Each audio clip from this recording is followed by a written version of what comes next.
In learning how to identify and short sell OTC pump and dumps in order to make massive profits with minimal time and effort? If so, good luck with that. It's a lot harder than it seems.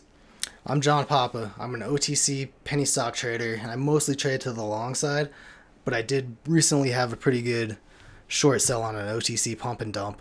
I'd like to just run through some of the previous OTC pump and dump charts so you can get an idea of what to look for, and I'll walk through my trade to show you what I did right and what I could have done better. So let's get into these charts. This is FPTA. The charts don't really matter. The main thing is you'll start seeing a clear pattern here as I just go through some of these charts. And I'm just going to kind of click through them here before I even really talk about it. You should already be able to see how obvious these pump and dumps are to spot.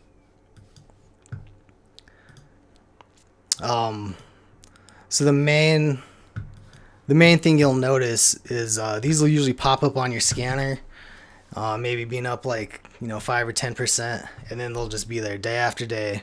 And they're just grinding up very consistently, and it's just very unnatural move, just like a straight diagonal line. And these things end in pure destruction when the promotion's over and the promoters dump all their stocks. And if you can find the shares to short, you can make 50 or 70% in a day on these. And that's one of the hardest things I would think as far as shorting these is just finding the shares to short. I've never really had a broker that had good shares, a good selection of shares. So right now though, I'm using Trade Zero, and they seem to be very good with finding a lot of hard to borrow shares. So the stock that I traded was KLMN.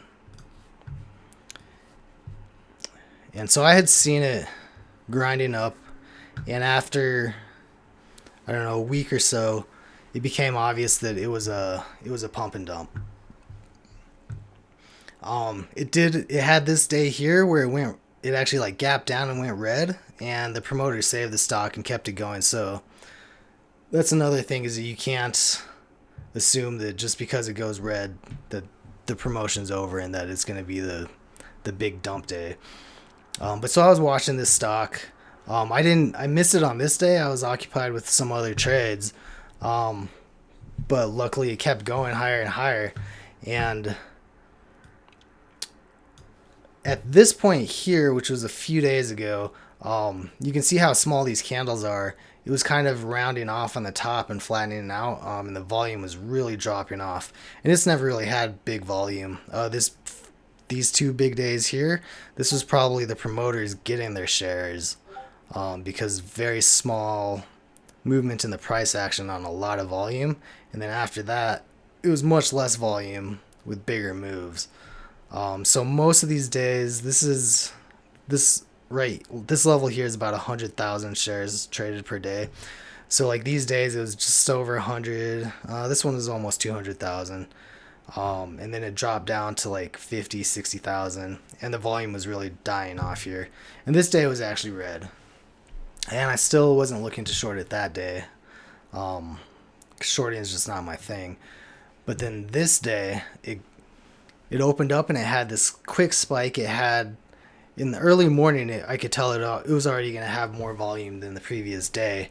And so to me, it kind of looked like it may have been leading up towards a blow off top. And so I went ahead and checked Trade Zero for some shares, and they had them available at 2 cents per share borrow rate.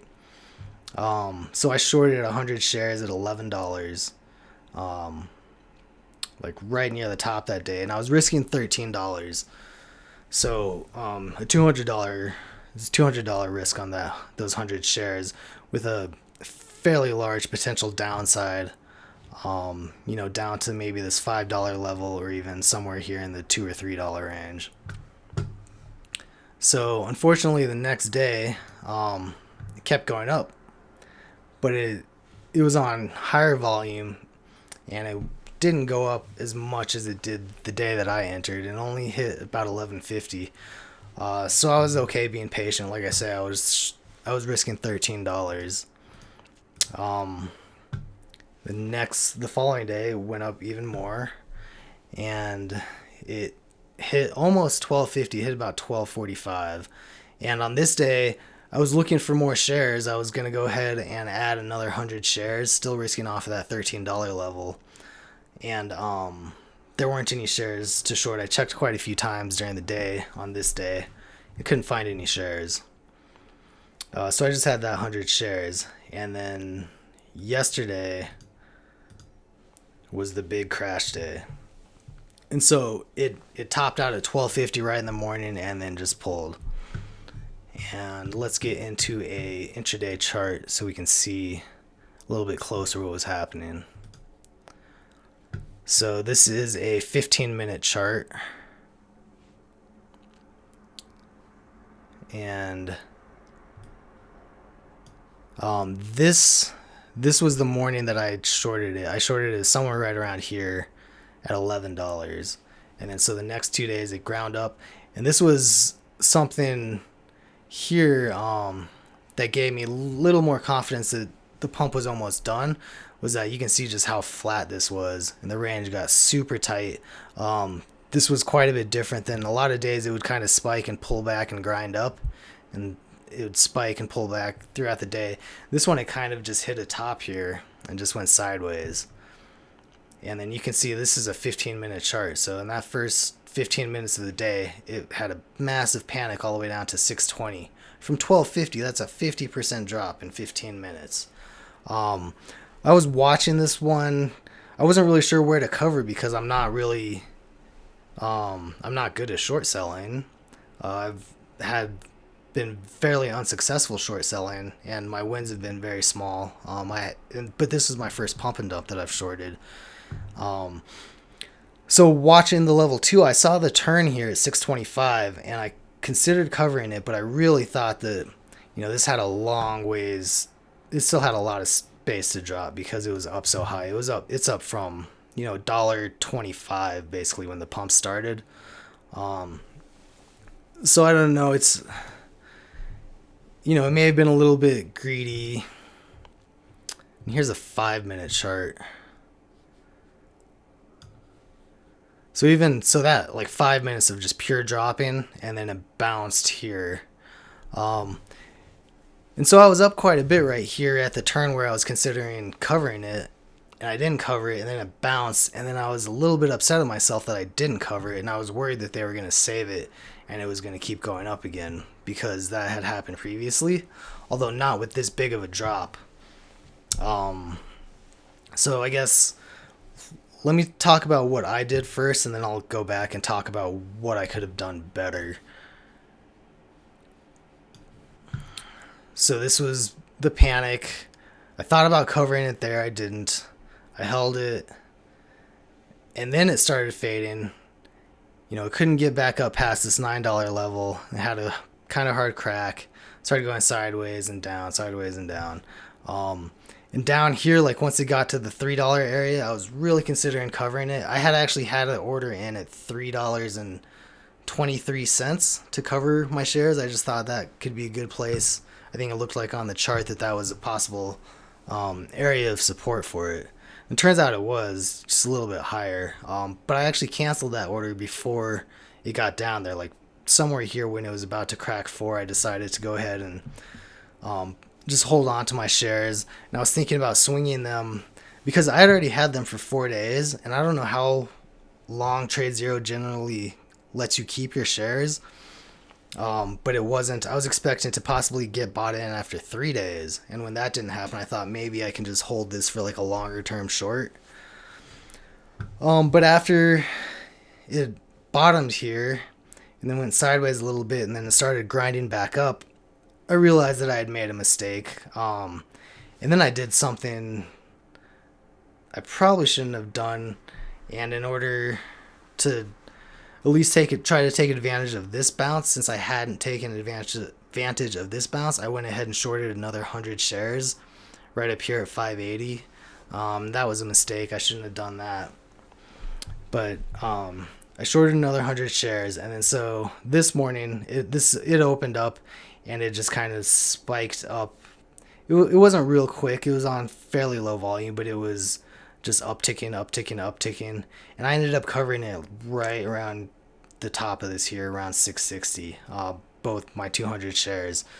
And right after I covered it, like, within 10 minutes, it had pulled back down to $5. I would have been much happier covering all of that at $5, but I'll still take it. It was a really good gain on my initial shares. I lost $1 a share on, well, I lost about 80 cents, 70 cents, 70 or 80 cents on the second 100 shares. And then you can see it just kind of bounced and went sideways. It looks like they may have saved this. They may keep promoting it. And it could grind back up to, I don't know, maybe this $9 level before it cracks again. So the main things that I should have done differently, number one, I could have been watching this and tried to add to my short here on the green red move. That probably would have been the best place for an ad from where I was already in at $11. Since I didn't do that, I could have covered right here on this initial bottom, and that would have been, a decent, nearly 50% win. That one I'm okay not doing that. I don't mind that mistake as much because there was a lot more downside. But what I should have done was, this was the place to add on this bounce here in the about $9 $8.50 range. If I wanted to add to my short, this was it, because after this big crack and this bounce, and then it kind of failed here, this is where you can be pretty sure that it's going to keep going down. So that's the main thing I would have done differently was, if I was going to add, I should have added there, or I just shouldn't have added. And then I should have covered somewhere down in here in the $3 to $4 range. Besides that, it was a really good play. It was fun. It was fun to be in a short sell where it drops that quick, like, because I'm mostly a long trader and stocks do not go up that quick. You're not going to see a stock move 50% in 10 minutes like that. Like, that's going to be pretty rare for an OTC. Maybe a really high volume listed stock might make a move like that, but in general, this was just a really good setup. They're real easy to identify. The hard part is getting the shares to short and knowing when to short them. I got in early. If you're actually going to wait for the red day, you could get faked out here. And then this actually went red a lot of days. You can see all these wicks that dropped below the previous day close. So both of these days went red and then they saved it. This day went red and it actually closed red, but it still wasn't the finish. And this one just barely dipped red that day. So, it's a balancing act of how early do you get in so that you can have the shares, so that you can catch that big move. But yeah, next time you see a stock that looks like this, like that just doesn't happen. That's not natural for a stock to just make a steady move up like that every day without pulling back, without a little bit more choppiness than that. So I hope this helps. If you like this video, hit that like button, subscribe to my channel if you want to see more of this stuff. Leave a message in the comments. Let me know what you think. Let me know if you shorted this. One more thing, I do suggest you do not play these long. I did do that early in my career, even though I knew this pattern. I thought maybe I could just try and get in for like a day or two and catch just a couple of these green days, and I managed to go long like 2 days before the big crack, and I ended up losing about 50% on my position back when I really couldn't afford to be making losses like that. So just be careful with them. And just remember, you'll need to find a good broker that can find hard to borrow shares, most likely, if you're going to be shorting these. Interactive brokers is another one where they're better about letting you hold on to your shares for longer. So if you wanted to try to short some of these up here, and if you want to like do a long-term hold to try to wait to cover, a month or two later, from what I understand, that's something that you can do with interactive brokers. I'm not sure how good they are on actually getting the shares in the first place, though, but if you can get them, you can hold them for longer term. So anyway, that's my most successful short, and I'll definitely be paying attention to short selling in the future for opportunities like this and other opportunities that can just expand my repertoire and help me profit more in this market. Thanks for watching.